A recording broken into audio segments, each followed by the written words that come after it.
Hello, আসসালামু আলাইকুম। কি অবস্থা সবার? কেমন আছো সবাই? একটা কমেন্ট অনেক বেশি আসতেছে আমার ইউটিউবে এবং ফেসবুকে যে ভাইয়া কত মার্কস পেলে আমি এই সাবজেক্ট পাবো বা কত মার্কস পেলে আমি জাস্টে চান্স পাবো বা জিএসটিতে চান্স পাবো। তো এই বিষয়টা নিয়ে একটু আমি কথা বলবো। তো এই বিষয়টা নিয়ে তোমাদের মধ্যে অনেক মিসকনসেপশন থাকে। তোমরা ভাবো যে 60 পেলেই হয়তো তুমি সবগুলো ভার্সিটিতে চান্স পেয়ে যাবে বা সবগুলো সাবজেক্টে চান্স পেয়ে যাবে, বা 50 পেলে তুমি চান্স পাবা না।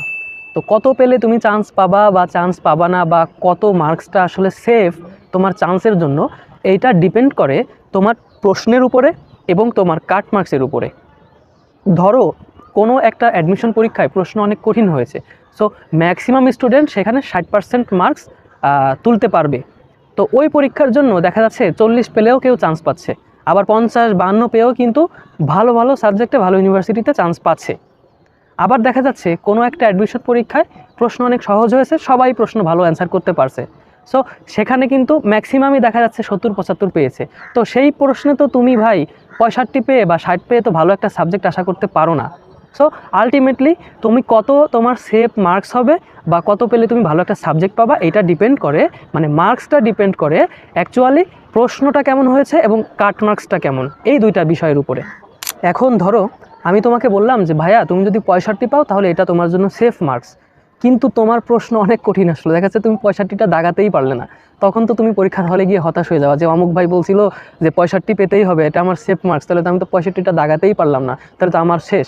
তখন তুমি পরীক্ষার হলের মধ্যে নার্ভাস হয়ে তোমার পরীক্ষা কিন্তু আরও বেশি খারাপ হয়ে যাবে। আরেকটি বিষয় সেটা হলো যে তুমি যদি 60 পাওয়ার টার্গেট নিয়ে পড়াশোনা করো, অথবা 70 পাওয়ার টার্গেট নিয়ে পড়াশোনা করো, অথবা ধরো তুমি 80 পাওয়ার টার্গেট নিয়েই পড়াশোনা করলে, প্রশ্ন অনেক বেশি সহজ আসলো, তখন তুমি কি করলা? তুমি 80টা দাগায় বের হয়ে চলে আসলা, অথচ দেখো তোমার অন্যান্য বন্ধুরা সেটা 90-95টা দাগে তোমার থেকে বেশি মার্কস পাচ্ছে। আবার ধরো প্রশ্ন অনেক কঠিন আসছে, এখন তোমার এক ভাই বলছে যে 80টা দাগাইতেই হবে, এটা তাহলে তোমার জন্য সেফ, তখন তুমি 80-85টা দাগায় আসলা, তখন তোমার কিন্তু নেগেটিভ মার্ক অনেক বেশি চলে আসলো, সো তখন কিন্তু আবার হিতে বিপরীত হয়ে যাবে। সো কাট মার্কস কেমন হবে বা কত পেলে তুমি চান্স পাবা, এটা কোনো ভাইয়া না, এটা ডিফাইন করবা তুমি কোথায়? এক্সাম হলে বসে তুমি তোমার মতো প্রশ্নের একদম 1 নাম্বার থেকে, অথবা তোমার কাছে যেখান থেকে কমফোর্ট মনে হয় সেখান থেকে তুমি অ্যান্সার করা শুরু করবা। যতগুলো প্রশ্ন পারবা কনফার্ম সেগুলো তো আগে করবাই, দাগাবাই, এবং তারপরেও আরও অনেক প্রশ্ন থাকে যেগুলো আমরা একটু মাথা খাটালেই বা একটু অ্যানালিটিক্যাল নলেজ কাজে লাগালেই আমরা কিন্তু অ্যান্সার করতে পারি।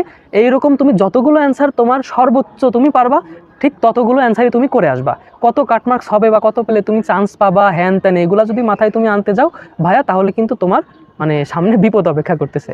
এই জন্য এইগুলো মাথা থেকে ঝেড়ে তোমার সর্বোচ্চটা তুমি চেষ্টা করো, ইনশাল্লাহ দেখবা ভালো কিছু আশা করতে পারবা।